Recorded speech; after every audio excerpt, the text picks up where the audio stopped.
नमस्कार, जय हिंद। पूर्व सैनिकों के लिए स्टेट बैंक ऑफ इंडिया की तरफ से दो इंपॉर्टेंट वैकेंसीज आए हुए हैं। इसके अलावा इस वीडियो में हम चर्चा करेंगे top trending professional courses for dependent part 2। तो स्टार्ट करते हैं वैकेंसी से।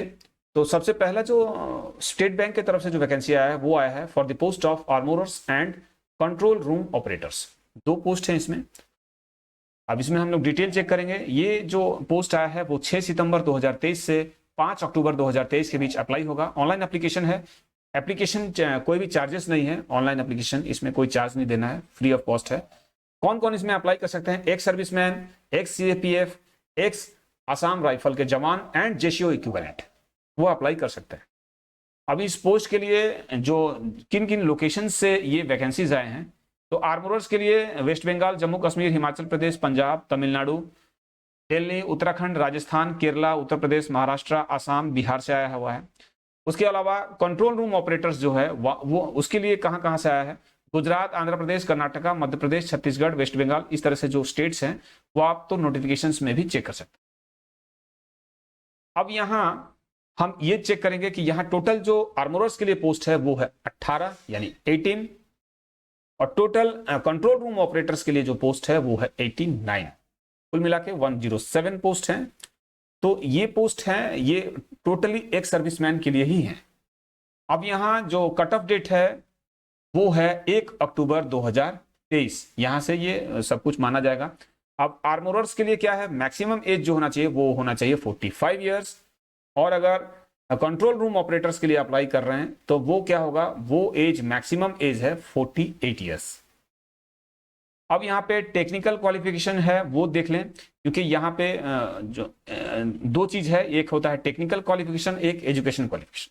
तो एजुकेशन क्वालिफिकेशन आर्मोरर के केस में मिनिमम 12th पास या इक्विवेलेंट, इसके equivalent arm forces special certificate जो मिलता है उसके इक्विवेलेंट हो या वो मिला हो, इक्विवेलेंट टू 10+2, तो वो इसमें मान्य है। और कंट्रोल रूम ऑपरेटर के केस में सेम है।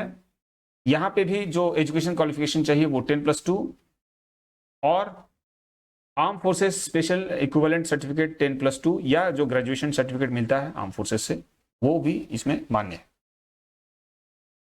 दोनों केस में जो यहाँ पे कट ऑफ एज है वो है 1 अगस्त 2023।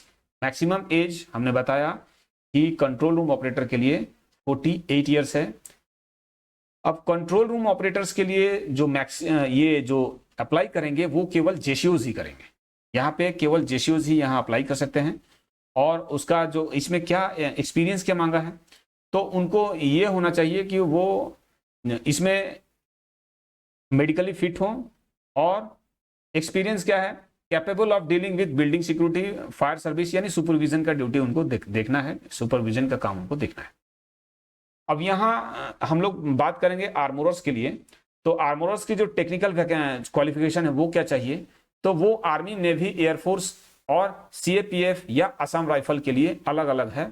जैसे सीएपीएफ असम राइफल के हैं तो उसके लिए जो क्यूआर है टेक्निकल क्वालिफिकेशन के लिए वो है कि should be from armourer trade and qualified in basic armourer course conducted by respective CAPF Assam rifle in first class. तो ये तो आर्मोरर के लिए था। और दोनों केस में मेडिकल फिटनेस ये जो है सेप 1 ही चाहिए। अब यहाँ पे किस तरह से जो इसका एग्जाम कंडक्ट किया जाएगा या इसका सिलेक्शन प्रोसेस क्या रहेगा उसको जान लेते हैं। तो यहाँ पे रिटन एग्जाम होगा 100 नंबर का, और इंटरव्यू होगा 20 नंबर का। दोनों केसेस में सेम है। और टोटल वैकेंसी हमने डिस्कस कर लिया। अब यहाँ आप डिटेल इसका जो नोटिफिकेशन है वो आपको वीडियो के नीचे डिस्क्रिप्शन बॉक्स में मिल जाएगा, वहां से आप इसको चेक कर सकते हैं किस तरह से अप्लाई करना है। इसके लिए सिलेबस क्या रहेगा, सब कुछ डिटेल्स आपको नीचे डिस्क्रिप्शन बॉक्स में मिल जाएंगे, वहां से कृपया जाके चेक कर लें। अगर कुछ पूर्व सैनिकों को ये दिक्कत हो रहा होगा या ये समझ में ना आए कि डिस्क्रिप्शन बॉक्स कहाँ है, तो उसका एक अलग वीडियो हमने बनाया है। वो ये वीडियो जैसे ही खत्म होगा तो आपको स्क्रीन के ऊपर दिखेगा, एक बार देख के उसको आप फॉलो कर लें। तो चलिए स्टेट बैंक ऑफ इंडिया के लिए जो नेक्स्ट वैकेंसी आया है उसको हम लोग डिस्कस कर लेते हैं। और जो ये नेक्स्ट वैकेंसी है that is for PO, probationary officer के लिए आया है। ये जो है ये 6 सितंबर 2023 से ऑनलाइन इसका नोटिफिकेशन आया था, और 7 सितंबर 2023 से ऑनलाइन फॉर्म्स भरना स्टार्ट हो जाएंगे। और इसका जो लास्ट डेट होगा वो 27 सितंबर 2023 होगा। अब इसके लिए जो एग्जाम डेट है वो नवंबर में, जो प्रिलिमिनरी एग्जाम होगा वो नवंबर 2023 में होगा और मेंस होगा दिसंबर 2023 या जनवरी 2023। अब इसके लिए जो एक सर्विसमैन हैं उनके लिए भी यहाँ पे वैकेंसी है, उनके लिए एज रिलैक्सेशन भी है। अब ये जो ऑनलाइन एप्लीकेशन होगा ये इसमें 750 रुपीज़ का क्राइटेरिया है। SC ST और PW के लिए कोई एप्लीकेशन फ़ी नहीं है। यहाँ पे इनके जो नोटिफिकेशन है इसमें एक सर्विसमैन के लिए कोई छूट है बोल के यहाँ पे कोई नोटिफिकेशन में लिखा हुआ नहीं है, तो कृपया करके आप ऑनलाइन एप्लीकेशन फिल करते समय आप उसको चेक कर लें। उसके बाद एक सर्विसमैन के लिए including JCO, short service commission officers और एक सर्विसमैन कमीशन ऑफिसर्स इसके लिए अप्लाई कर सकते हैं और उनके लिए जो एज रिलैक्सेशन है वो है 5 इयर्स। सिलेक्शन प्रोसेस की बात करें तो यहाँ पे सबसे पहले प्रिलिमिनरी एग्जाम होगा, उसके बाद मेंस एग्जाम होगा और उसके बाद होगा GD/ इंटरव्यू। तो प्रिलिमिनरी एग्जाम, मेन एग्जामिनेशन और GD इंटरव्यू, ये 3 फेज में एग्जाम होंगे। तो इसमें अगर पूर्व सैनिक जिनका तैयारी है तो वो इसमें फील कर सकते हैं। अगर तैयारी ज़्यादा खास नहीं है या तैयारी नहीं है तो इसमें भर के कोई फ़ायदा भी नहीं है, वो हमारा अपना व्यू है, वैसे आप खुद भी इसमें डिसाइड कर सकते हैं। अब तो ये तो था पूर्व सैनिकों के लिए 2 स्टेट बैंक से 2 अलग अलग वैकेंसीज। इसके अलावा अभी सवाल हो सकता है कि स्टेट बैंक जो गार्ड का जो वैकेंसीज है वो उसका क्या पोजीशन है। तो इसमें हमारे पास अगर कोई ऑफिशियल इसका कोई जानकारी ऑफिशियली मिलता है तो स्पेशली ये तो आपको पता ही होगा कि स्टेट बैंक ऑफ इंडिया जो सिक्योरिटी गार्ड्स के लिए जो वैकेंसी है वो इनिशिएट किया जाता है राज्य सैनिक बोर्ड के द्वारा, और ये इनिशिएट करके वो प्रोसेस जिला सैनिक बोर्ड के द्वारा नाम भेजा जाता है। तो यहाँ से जैसे हमको किसी पर्टिकुलर स्टेट का अगर पता चलता है तो उसका हम आपको अपडेट दे देंगे। अभी हमारे पास फिलहाल किसी का ऑफिशियली अपडेट नहीं है, जैसे अपडेट आता है तो state bank of India security guard के लिए नया अपडेट देंगे, आप कृपया उसके लिए तैयारी करते रहें। तो अब तो ये था 2 important updates state bank of India से। अब यहाँ जो नेक्स्ट अपडेट है वो क्या था, ये था डिपेंडेंट्स के लिए कौन कौन से टॉप ट्रेंडिंग प्रोफेशनल कोर्स। इसका हम पार्ट 1 डिस्कस कर चुके हैं पिछले वीडियो में। अभी हम पार्ट 2 में देखेंगे कि डिपेंडेंट्स कौन कौन से प्रोफेशनल कोर्सेज कर सकते हैं, उसके बारे में सोच सकते हैं। सबसे पहला टीचिंग। अब इसके लिए इसका जो PDF है वो हमारे टेलीग्राम और व्हाट्सएप जो ग्रुप है वहाँ पे आपको मिल जाएगा, कृपया उसको देख लें और डिटेल उसका चेक कर लें। हम केवल एक छोटे छोटे इंट्रोडक्शन दे रहे हैं, बाकी आपको डिटेल किसी भी प्रोफेशन, और जरूरी नहीं है कि ये प्रोफेशन आपको मैच ही करे, ये हम केवल आपको ऑप्शन दे रहे हैं। तो सबसे पहला हो गया टीचिंग। उसके बाद जो नेक्स्ट प्रोफेशनल कोर्स है वो है इंजीनियरिंग का, क्योंकि आज के डेट में ये ट्रेंडिंग में चल रहा है। इसके लिए किस तरह से एग्जामिनेशन आप अगर आप किसी भी स्टेज पे हो, अभी क्लास 9th में हो, 8th में हो, 10th में हो, तो इसके लिए किस तरह से तैयारी करना है वो आप इसके सोच सकते हैं। उसके बाद जो 3rd नंबर का है वो है लॉ फील्ड है, ये भी अच्छा है।